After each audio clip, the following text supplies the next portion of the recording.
ఇప్పుడున్న జనరేషన్కి రిపబ్లిక్ డేకి ఇండిపెండెన్స్ డేకి డిఫరెన్స్ అనేది తెలీదు. మనం చెప్పాలి కూడా. అసలు రిపబ్లిక్ డేని జనవరి 26నే ఎందుకు జరుపుకోవాలి అనే ఈ ప్రశ్నకు సరైన సమాధానం చాలా మందికి తెలియదు. దేశానికి 1947 ఆగస్టు 15న స్వాతంత్రం లభించింది. అలాగే 1950 జనవరి 26 నుంచి రాజ్యాంగం అమల్లోకి వచ్చింది. కాబట్టి ఏటా అదే రోజున రిపబ్లిక్ డే జరుపుకుంటున్నామని అనుకుంటారు. ఇందులో నిజం లేకపోలేదు, కానీ దీని వెనుక బలమైన కారణం ఉంది. వాస్తవానికి భారత రాజ్యాంగాన్ని 1949 నవంబర్ 26నే ఆమోదించారు. దీనికి అమలు చేసే తేదీకి ఒక ప్రాముఖ్యత ఉండాలని 2 నెలలు వేచి ఉన్నారు.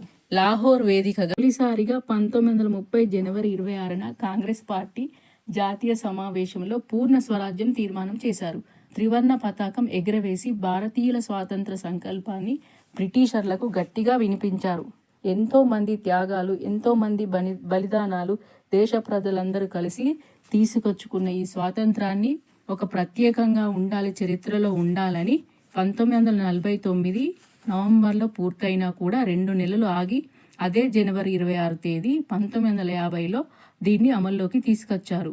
అప్పటి వరకు బ్రిటిష్ కాలం నాటి భారత ప్రభుత్వ చట్టం 1935 పూర్తిగా రద్దయి మన రాజ్యాంగం అమల్లోకి వచ్చింది.